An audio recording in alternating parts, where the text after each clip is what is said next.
This episode is brought to you in part by the Table Podcast from the Hendricks Center at Dallas Theological Seminary. I'm Darrell Bach, one of the hosts, and I invite you to join us as we discuss issues of God and culture, which includes anything and everything. Listen on your podcast app or at dts.edu/thetable. This episode is part of a long series exploring how some evangelicals tied themselves to the Republican Party in the 70s and 80s. To do that, we have to understand the GOP and how it changed from the party of Eisenhower to the party of Reagan. For conservatives, this episode and the last may ask a lot of you to listen closely and notice that I'm drawing distinctions between conservatism and extremism. They were not the same thing. Nor were Republicans and conservatives the same thing.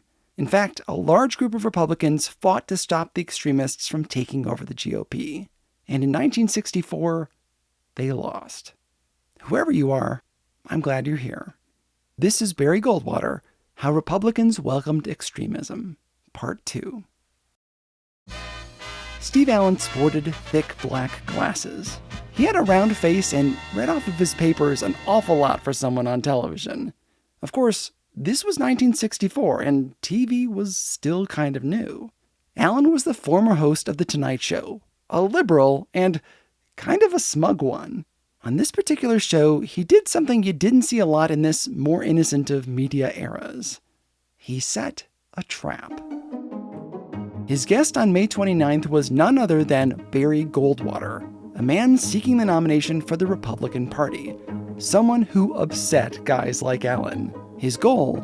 Make Goldwater out himself as a Looney Tune, or a warmonger, or a menace who could soon launch nuclear weapons like a character out of Dr. Strangelove. All of the above. So he played a recording from a far-right telephone hotline, looking for Barry's reaction. The message was audible to the studio audience and to those at home. These are actors recreating the show. Despite an almost total blackout in the nation's mass communications news media on the serious possibilities of an internal takeover of the United States by the communist conspiracy later during the year. I'm going to pause that really quick. I know Goldwater was supposed to respond, but it's now 2025. Did communists overthrow the U.S. government in 1964? No. Just wanted to point out what we're dealing with here. False prophecy. A growing number of Americans have come to realize that something tragically wrong is going on over the nation. Reports from reliable sources indicate that large-scale recruiting on college campuses is going to secure student participation in racial agitation this summer. The pattern in this country is very closely following the events which took place during the internal takeover of Czechoslovakia in 1946. The person leaving this message was referring to the Freedom Summer, a nonviolent voter registration campaign in Mississippi. The far right saw events like this and anything related to civil rights as a communist conspiracy, just as they did with the Black Lives Matter movement more recently. Steve Allen's audience laughed at this kook on the recording. The trap was set. Would Barry bury his campaign? The host turned to Senator Goldwater for a response. Instead of just laughing these people off, I recognize them as people who are concerned, people who recognize that some things in this government are not going the way they like. Surprisingly, the audience applauded. According to historian Rick Perlstein, Goldwater continued, in his opinion, he said, there were no more actual communists in America than could fit in a hatband. But the lunatic right wasn't a problem either. To quote Goldwater, I don't worry so much about these people, frankly, as I do those people acting again under their constitutional privileges, who subscribe to the idea that we can have a centrally controlled economy run by the government, or that we can deprive the states of their powers and centralize the power of government in Washington. Just moments ago, the audience had been waiting for Barry to slip up, and now they clapped a second time. Steve Allen thought he'd set a trap, but the senator wheedled his way out of it, ultimately winning the hearts of viewers with a message of libertarianism, the bit about the centrally controlled government, and that nugget about states' rights. That was the power of Barry Goldwater. He had the ability to court you or to scare you, or to do both at the same time, to rally massive crowds and then to wow them or bore them, to say something innocuous sounding that was actually a dog whistle to his extremist followers, or to be the voice of sanity. In 1964, this man would become the nominee for the Republican Party. His candidacy demonstrated that not only could Republicans nominate a conservative, but they could win in the South and take extremism from the butt of a joke to party policy. You're listening to the show that uses journalistic tools to look inside the Christian church. We press pause on the culture wars in order to explore how we got here and how we can do better. I'm Chris Staron, and this is Truths. As late as the spring of 1964, Barry Goldwater was still not running for president, no matter how much his fans asked him to. There were groups all around the country raising money, printing books, brochures, booking speeches, saying how great it would be if Barry just ran already. This could get kinda weird. For example, one of the more successful organizers was the National Draft Goldwater Committee. It brought thousands and thousands of people to the D.C. Armory, shouting, losing their minds. But where was Barry? He wasn't even there, and people were still going nuts for him. That was the kind of grip this man had on his followers. He didn't have to show up to get a crowd. A crowd, incidentally, that hung as many Confederate flags as it did American. They cheered when a speaker bragged of Goldwater. He didn't go to Harvard. Unlike his competition. But he did have a nanny and a chauffeur as a kid, so easy, buddy. When one of these groups would ask Barry for a commitment to run, he'd snap back that if he was going to run, it would be his decision. Nobody could make him do it. So the groups kept doing their best, with or without a candidate. His popularity seemed to grow every time the peace was disturbed. When black people were sprayed with fire hoses or beaten on television. When riots broke out across the country over the shooting of children, or the disappearance of civil rights workers in the South. Newsweek did a poll showing that 55% of whites objected to living next door to a black person. 90% were against their daughter dating one. Over half said that, quote, Negroes laugh a lot, tend to have less ambition, and smell different, end quote. Not whites in the South, whites in general. And Barry's stock went up with all of it. Sometimes his speeches were exciting and stirred the audience. Other times, they were strangely dull, or for the completely wrong audience. Like when he advocated that the Tennessee Valley Authority should be sold to private companies to people in the South who benefited from the TVA, loved the TVA. He resisted reporters, flinched when he saw a crowd, scowled.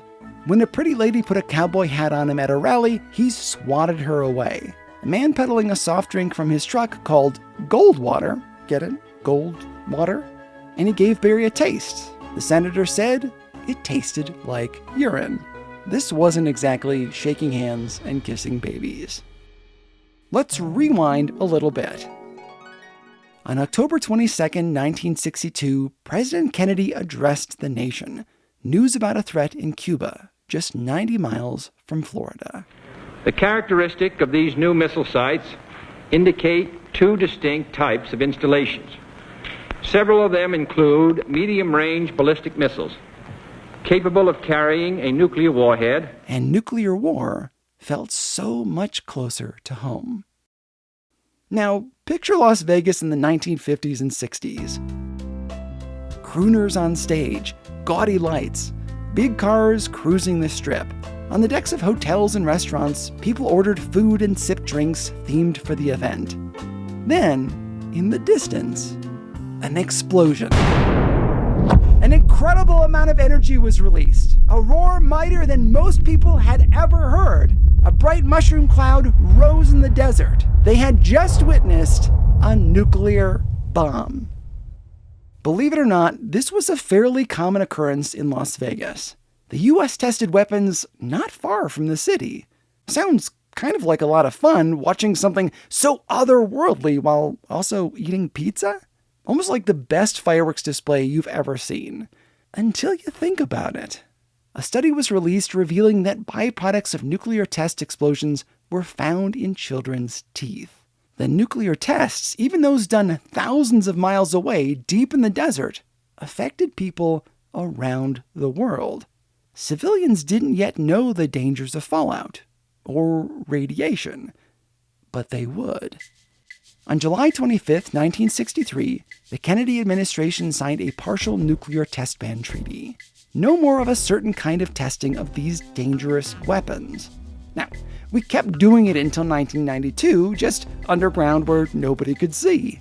No more frilly drinks on the patios of Las Vegas. And you know who voted against the test ban treaty? Barry Goldwater. 5 months later, a wild and darkly funny movie was released, Dr. Strangelove. It depicted a fictional rogue general, Jack D. Ripper, who calls for a nuclear strike on Russia, thus triggering a doomsday scenario. At one point, he says something reminiscent of the Birchers. Fluoridation is the most monstrously conceived and dangerous communist plot we have ever had to face. Thanks to his madness, the world is sent into a doomsday scenario. In, a comedy. While campaigning in New Hampshire, Goldwater advocated that the U.S. needed more nuclear weapons, and that we should give them to our allies. That we should go back to the policies of John Foster Dulles. Something I may have to do a season on someday. He sounded suspiciously like someone itching to use nuclear weapons. Then there was the question of how to stop supplies from getting to the Viet Cong over the Ho Chi Minh Trail. It was a heavily wooded, complex web of paths that made it difficult to shut down. Goldwater offered this solution. There have been several suggestions made.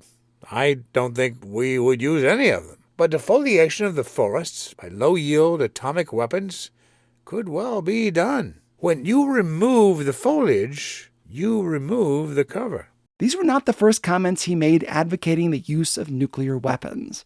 But thanks to Dr. Strangelove and the teeth study, people were on edge. Could Barry Goldwater be a menace? Moreover, news broke that he'd previously suffered 2 mental breakdowns. Was he unfit to be president?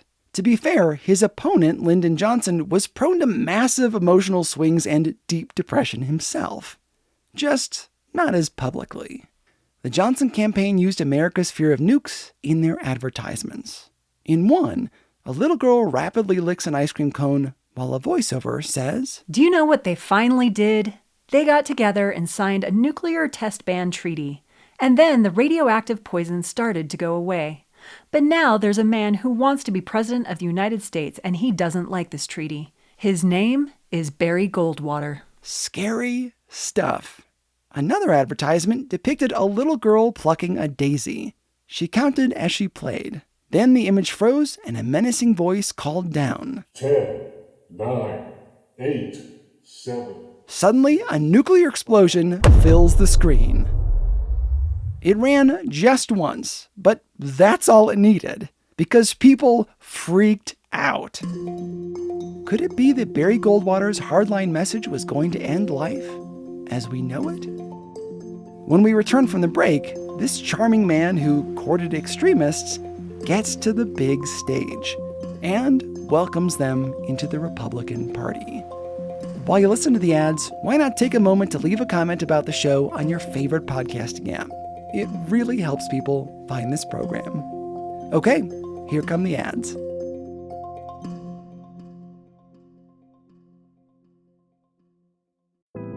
This paid message is from George Fox Talks, a podcast and video series by George Fox University. Do you ever miss the depth of conversations you had in college? George Fox Talks brings you the opportunity to be a student again, sitting down for coffee with your favorite professor. Listen in from the comfort of your home or car and hear smart, faithful perspectives from mentors and scholars at George Fox University on our wild world and our place in it as people of faith. This season is hosted by Old Testament scholar and professor Dr. Brian Doak, as well as special guest, Ecumeni Uwan, and covers everything from navigating politics as a Christian, race and theology, doubt and suffering, and the place of faith in higher education.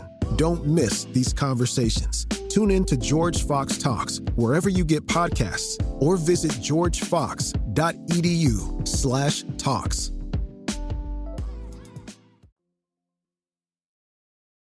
Welcome back to Truce. Let's get back to Barry Goldwater. In 1964, a woman received a phone call from a friend. Pack up boxes of your book in your car and ship them to the United Republicans of California convention. From there, sales of the book took off. A Choice Not an Echo is a slim little thing, sporting a red and white cover with a photo of the author wearing a string of pearls. And it was a hit. Phyllis Schlafly was already a name. She had her own radio show and was involved in Republican politics. She was also on the committee that published Barry Goldwater's Conscience of a Conservative. The subtitle of her volume tells you everything you need to know about it. The inside story of how American presidents are chosen. I started the last episodes with quotes from this book because she was one of the promoters of the idea that kingmakers stole Republican nominations. The conservative Bob Taft should have won instead of Eisenhower. By June 1964, 600,000 copies of her book were in circulation. One businessman bought 30,000 by himself. She never placed an ad or approached a bookstore. The thing just sold, thanks in part to rich people buying them by the case. The book warned conservatives. Liberals and moderates were coming to steal the nomination yet again. Don't let what happened to Taft happen to Goldwater. Barry had several serious challengers for the GOP nomination. The closest was Governor Nelson Rockefeller. Yes, of that Rockefeller family. He had two big strikes against him in the primaries. First, he had recently gone through a divorce and a remarriage, something that wouldn't be a big deal with Reagan or Trump in a few years. But in 1964, members of his denomination publicly called him out for it, and the news couldn't get enough. The second strike was a choice, not an echo. The book made the claim that if the kingmakers were secretly choosing candidates, Nelson Rockefeller was their choice, so don't listen to them. Schlafly did not like Rockefeller. The primary was very close, but Barry won. Polling data showed that Goldwater got 20% more votes in precincts where the book was distributed. This is crazy. Rockefeller lost, in part, thanks to Phyllis Schlafly. Goldwater concluded the primaries with a rally attended by John Wayne and Ronald Reagan. It was hosted at Knott's Berry Farm. The 1964 Republican National Convention in San Francisco must have been quite the show. Conservatives weren't taking any chances. They ran their own phone line so they couldn't be jammed by competitors. They installed their own radio transmitter to keep communications open, and they stationed a fancy Goldwater office in a trailer out back. But conservatives found themselves with strange bedfellows. And yes, Goldwater was a conservative, but he brought extremists with him. People were going to start having a hard time telling the difference between the conservatives from the Bob Taft era and the Birchers shouting loud enough to drown out everyone else. Protesters abounded. One historian said that Schlafly walked around like a prophet, while Reagan was trailed by young people. William F. Buckley, Eisenhower, all the big names were there. Goldwater was followed by a roar of "We want Barry," which, strangely, seemed to annoy him. Birchers were everywhere. There were several attempts to curb the extremist movement. 3 establishment men went before the platform committee to argue against 2 big points: laissez-faire economics and libertarianism. That didn't work.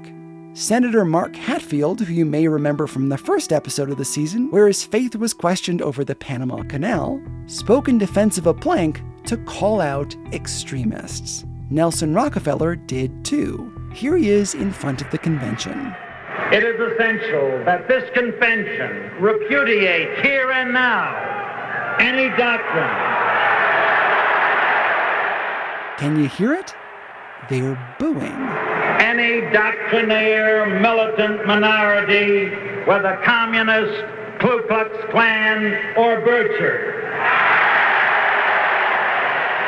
He took a swing at the Birchers in the same breath as the KKK. Then he continued. As President Eisenhower said only 2 hours ago from this very rostrum, the Republican Party should reject extremism from either the left or the right. You can't hear it in the clip, but someone shouted obscenities at Rockefeller, calling him a socialist or a fink. And why? Why do you think that was? Because Robert Welch, the founder of the Birchers, had labeled Governor Rockefeller a red, so his followers taunted him.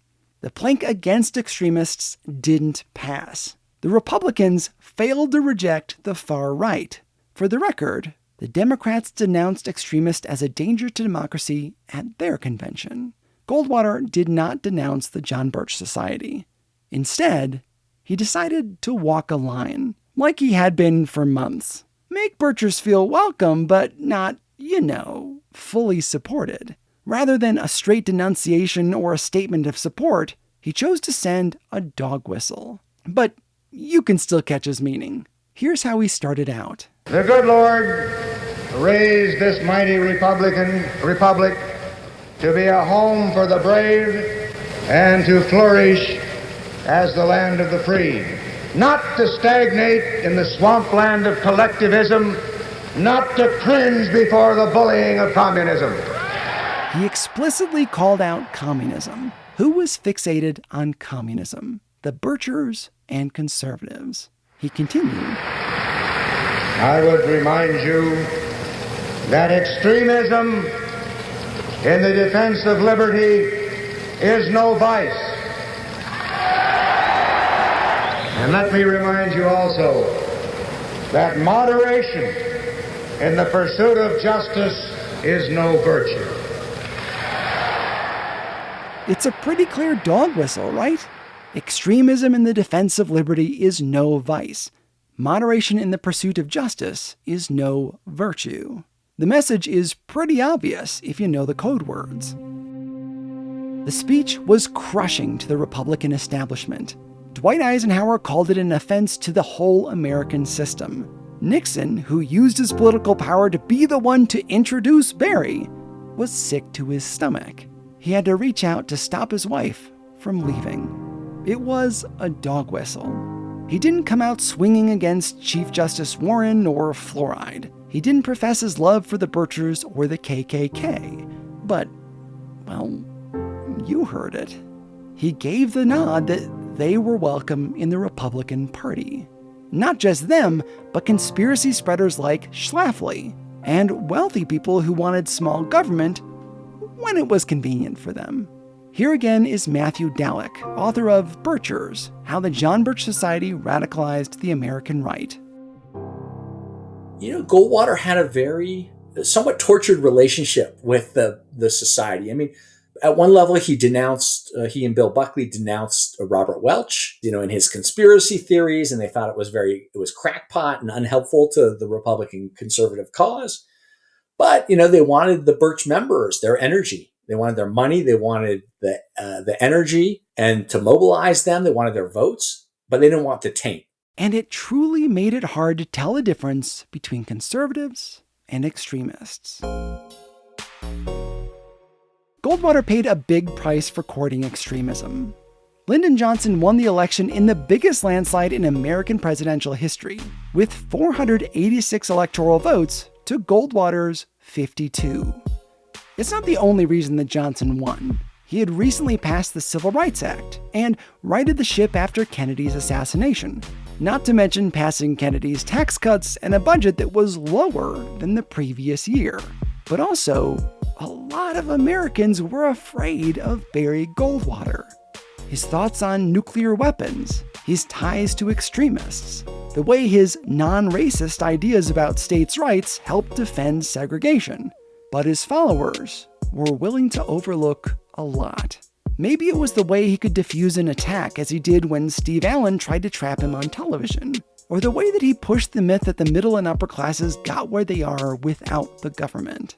I'm fascinated by what people are willing to overlook in an election. Despite the fact that he made his name in Congress fighting unions, he won the support of union members, not their leaders. Though he disliked crowds and didn't speak at a bunch of giant rallies in his name, the masses still showed. He denounced Robert Welch, but the Birchers loved him. He was a Republican, the party of Lincoln, the party that freed the slaves and occupied the South during Reconstruction.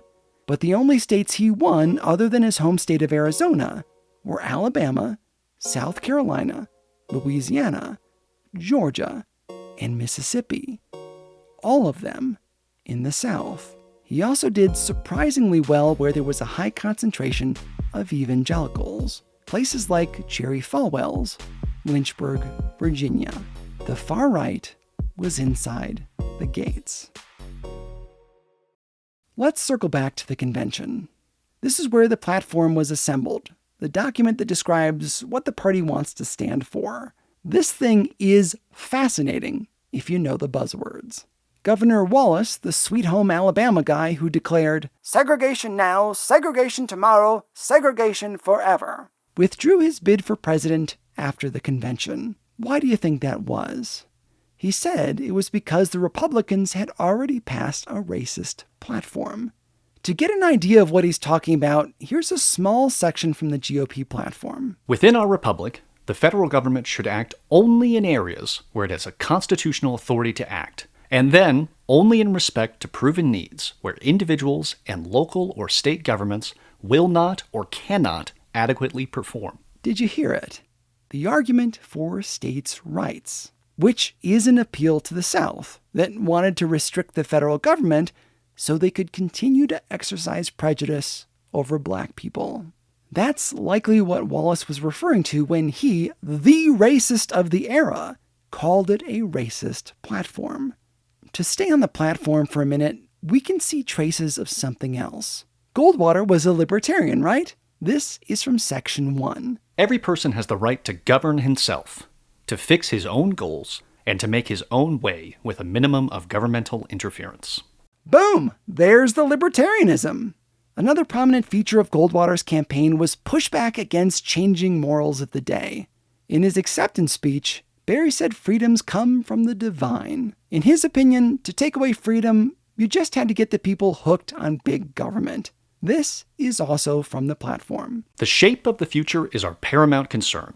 Much of today's moral decline and drift, much of the prevailing preoccupation with physical and material comforts of life, much of today's crass political appeals to the appetites of the citizenry, can be traced to a leadership grown demagogic and materialistic through indifference to national ideals rounded in devoutly held religious faith. The Republican Party seeks not to renounce this heritage of faith and high purpose. Rather, we are determined to reaffirm and reapply it. That moral decline element is significant. The social changes of the 1960s had a lot of conservatives upset. Granted, they'd been upset in the 50s, 40s, 30s, and 20s. It wasn't a leap for conservatives to be angry about cultural shift. But the 60s really were changing the face of the United States. In the section we just heard, they pinned that slide on declining religion. They produced but never aired a TV special called Choice, which emphasized the moral decline of the nation with fast driving, beatnik parties, drunkenness, and riots.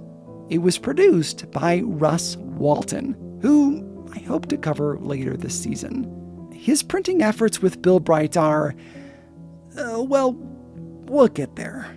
Goldwater campaigned on the idea of a constitutional amendment for Bible reading and prayer in public schools. The platform called for banning obscene materials in the mail. Goldwater blasted the Democratic platform saying, "You will search in vain for any reference to God or religion in the Democratic platform." Which, by the way, happens to be true.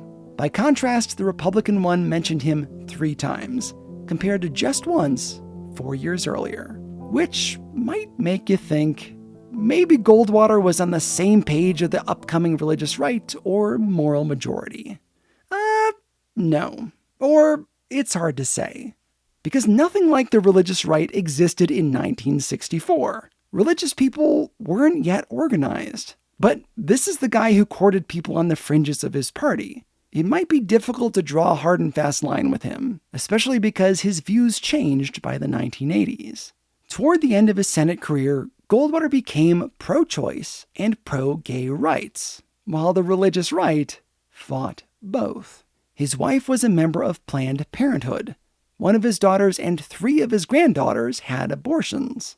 A grandson and a grandniece were gay, leading him to say this in a press conference. I'm probably the most conservative member of Congress, and I don't like to get kicked around by people who call themselves conservative on a non-conservative matter. This is not a conservative issue. Abortion is not a conservative issue. Pro-life groups pushed hard against this, including a vocal Jerry Falwell, leading Goldwater to say in a different press conference, every good Christian should kick Falwell in the ass. Goldwater didn't like the way things were going at the end of the 70s, but it's hard to split that hair.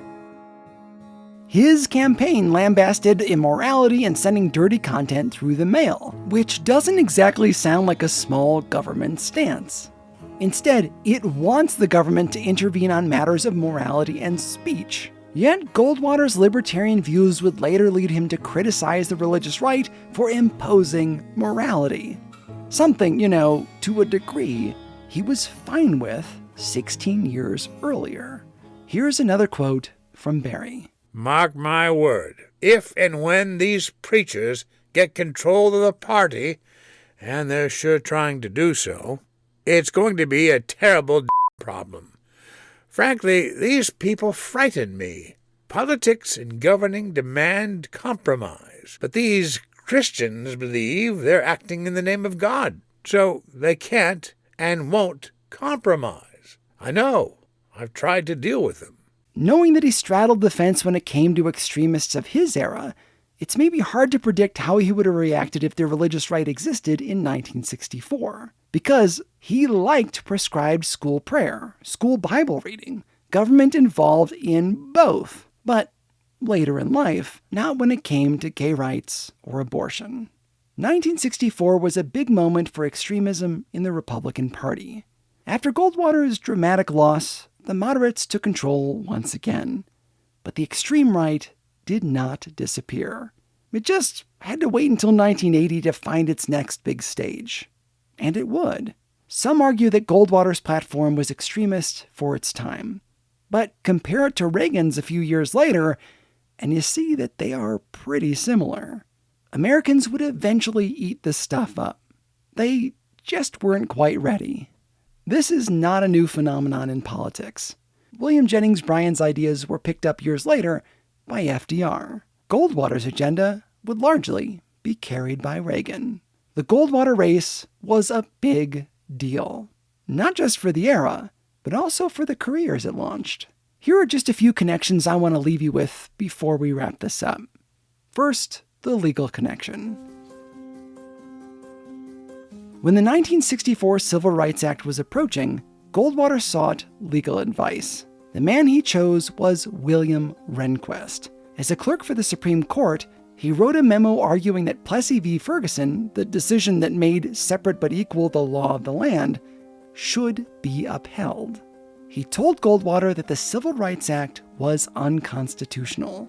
Rehnquist was appointed a Supreme Court justice by Nixon in 1971, and Chief Justice by Ronald Reagan. For a second opinion about the Civil Rights Act, Goldwater turned to a Yale professor of law, who agreed with Rehnquist. He argued that the issue was not whether racial prejudice or preference is a good thing, but whether individual men ought to be free to deal and associate with whom they please for whatever reasons appeal to them. This was Robert Bork, arguing to protect a certain kind of segregation. He was nominated by Reagan for the Supreme Court, but was rejected by Congress. We'll get into that more at the end of the season. He had a big role to play in a thing called constitutional originalism. By the way, when race riots broke out in New York City, a black witness said, "The Goldwater stuff has started. They're shooting at people here in Harlem." it is not revisionist history to look back and judge Goldwater on race. It was obvious to people in his era, and his coy dog whistles led to real tragedy. Okay, the second connection. Richard Nixon wrote in his memoirs that the 1964 convention left him literally nauseous. But Nixon, well, there's a reason people call him Tricky Dick. Having lost the nomination for himself, he traveled the country delivering 156 speeches in just the last few months of the campaign, supporting Goldwater for president, the guy who made him nauseous. Nixon was an opportunist. Everywhere he went, he assured local party leaders that the establishment hadn't left them. In the process, he built his own constituency because there would be another election in just 4 years. He assembled his support base on the back of the Goldwater campaign. Also, he and his staff took note of Goldwater's wins in the South, something that hadn't been done by a Republican before. 1964 and Goldwater are what inspired Nixon's so-called Southern strategy that allowed him to reach out to African Americans and then not enforce laws that protected them, thus appealing to the South, having his cake and eating it too. The third connection. As I said, Goldwater didn't show up for all of his events, even fundraisers with big donors. So somebody had to speak. It might be an actor and GE spokesman named Ronald Reagan. Ronnie was also a co-chair of one of those official/unofficial fundraising groups that tried to push Barry to run. He was already a hit, delivering what became known as the speech, a pat lecture filled with dubious, often totally bogus statistics. Walter Knott was a fan, so he had Reagan record the speech as a long-form television ad for Goldwater. It was a sensation. 2 journalists reported that it was the most successful national political debut since William Jennings Bryan electrified the 1896 Democratic Convention with the Cross of Gold speech. After the ad ran, Goldwater's campaign offices were flooded with more small donations than could be counted. Dozens of local communities around the country raised money to air the ad again on their television networks. Reagan was already a celebrity. Movies, radio, television, touring the country, but like Nixon, he gained energy in Goldwater's shadow. Who knew when it might come in handy? Finally, there was Phyllis Schlafly, the woman who walked around the RNC like a prophet in 1964. On top of the world, she had been on the Goldwater train for a while, nominating him to speak at an anniversary party for the Federation of Republican Women's Clubs. Conservative women loved Goldwater's crusades for morality, and 1964 was the first year that the number of women voters was similar to that of the male voters. After Goldwater's loss, Schlafly fought a hard battle to be the president of the National Federation of Republican Women, and was narrowly defeated. When she failed, she ignited controversy by questioning the results. Things got so heated that the police had to remove women from the convention floor because they were attacking each other. Phyllis lost, but 3 months later, she started her newsletter, building a consensus that would later be used to kill the ERA, bond the religious right, and nominate Ronald Reagan. If the Republican Party wasn't ready for the extreme right just yet, she'd keep them warm, waiting for the right opportunity. Which demonstrates an interesting theme from the season. Whether they succeeded or failed, extremists won. If they got the big chair, great. If they lost, they complained that the system was rigged, riled up their base. With the right spin, they always won. Goldwater had a profound impact. His candidacy launched a lot of people. Some you know, like Nixon, Reagan, and Schlafly, but also many we have yet to cover in depth like Richard Viguerie and Howard Phillips. Together, they would not stop until the Republican Party swung conservative. But not the conservatism of Bob Taft. This was something different. An umbrella that welcomed Taftites, Birchers, conspiracy peddlers, and racists. making it hard to tell which were traditional conservatives and which were extremists. They were no longer a people to be laughed at, despite Steve Allen's best efforts. They had a voice, and now they knew how to use it.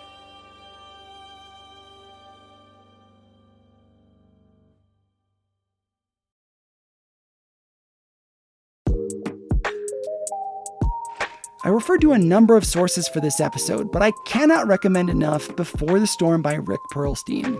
It was so good, readable, engaging, and worth every page.